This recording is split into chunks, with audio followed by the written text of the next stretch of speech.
Theodor Herzl was born on 2nd May in 1860 in a Jewish quarter in Budapest. He was the second child of Jeanette and Jacob Herzl, and had an older sister called Pauline. His father's family had migrated from Zimini, today known as Zemun in Serbia, to Bohemia in 1739. While in Bohemia, they were required to have German names instead of a Hebrew one.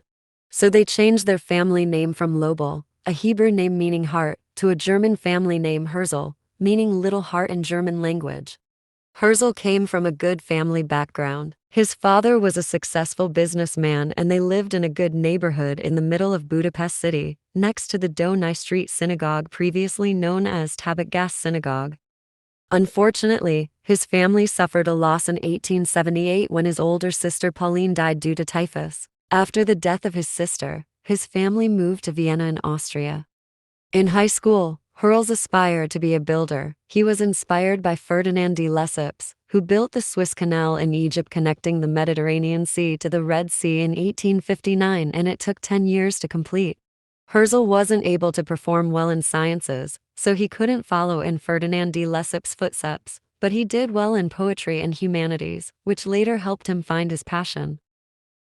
Herzl joined the University of Vienna to study law, and he joined a German nationalist fraternity, Albia, whose motto was honor, freedom, fatherland. But he later quit due to anti-Semitism he faced while in the group. He received his license to practice law in 1884, but chose to devote himself to journalism and also playwriting, which he saw as a civilized culture which Germans had. Herzl believed that through self-cultivation, Jews such as himself could shake off their shameful Jewish characteristics and become civilized Central Europeans, a true cultured person, along the German lines.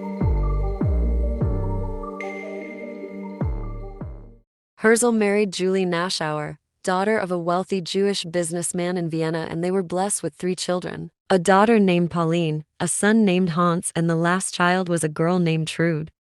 While working as a journalist, Herzl published a sketch in a leading Vienna newspaper which led to his appointment as the paper's Paris correspondent. He arrived in Paris in the fall of 1891 together with his family, but when he got there, he was surprised to find that there was also anti-Semitism in France, just like back home. At this point, some might be asking, what is anti-Semitic or anti-Semitism? Well, it is hostility or discrimination against Jews as a religious or racial group. The anti-Semitism in France had a profound change in Herzl. Before, he had regarded anti-Semitism as a social problem that the Jews could overcome only by abandoning their distinctive ways and to assimilate to the way other Europeans lived. He came to the realization that the answer to anti-Semitism was not assimilation, but organized counter-efforts by the Jews, and the only solution for the majority of Jews would be organized emigration to have a state of their own. Herzl was not the first person to be convinced that the Jewish needed their own state. In fact, the Orthodox Jews had longed for a Jewish state for many years before that. They put the return to Zion in their daily prayers. Zion is often used to describe a place appointed by the Lord where his followers can live and serve God.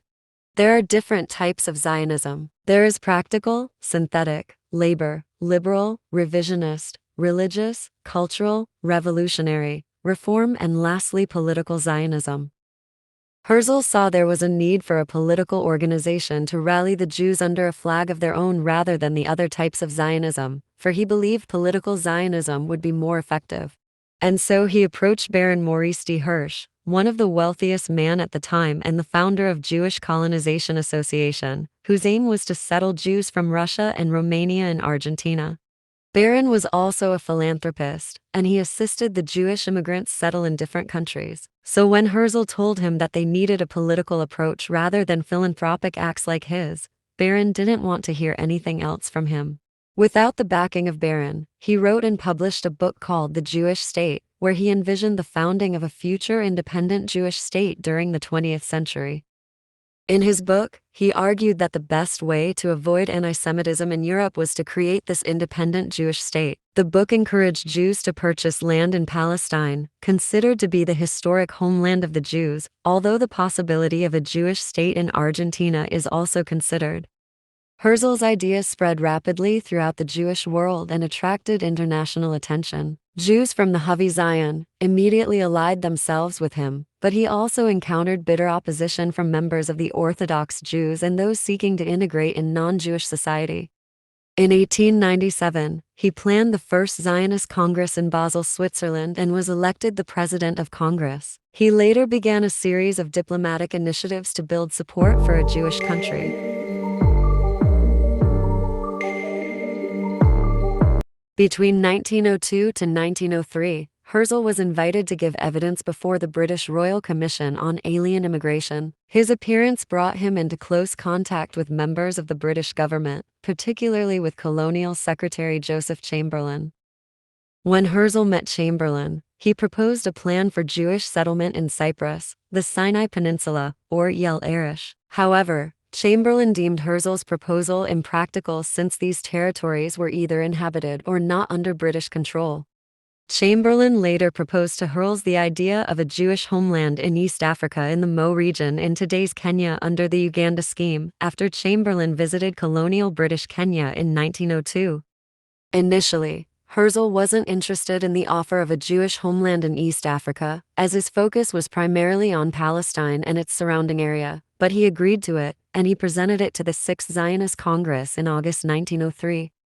Congress voted in favor of sending a fact-finding group to East Africa, with 295 delegates in favor and 178 against, but there was conflict among delegates between those who supported the Ugandan scheme and the Palestine scheme. However, Herzl reassured delegates that Palestine would remain Zion and threatened to resign, preventing the organization's division. The Zionist proposal was met with equal controversy in the British colony in Kenya. The white British settlers were openly hostile toward the offer and formed the Anti-Zionist Immigration Committee, which rejected the proposal. The Zionist Commission in 1904 dispatched a special commission to Uasin-Gishu, in the Rift Valley, to assess if the conditions were suitable for Jewish settlement. The Zionist Commission went back with disparities in their final report, and in 1905 the Jewish settlement plan to East Africa was rejected, partly due to the opposition by the former High Commissioner of East Africa and the white settlers in the area. This led the British to withdraw the offer. Unfortunately, Herzl did not live to see the rejection of the Uganda scheme plan, cause on July 3, 1904 at around 5 p.m., he died of cardiac sclerosis. It is said, a day before his death, he told the Reverend William Heckler, "Greet Palestine for me. I gave my heart's blood for my people." He was first buried in Vienna, then later his remains were brought to Israel in 1949 and buried on Mount Herzl in Jerusalem, which was named after him. Julia, Herzl's wife, died in 1907, 3 years after Herzl's demise. All three of their children were affected by the loss of their parents.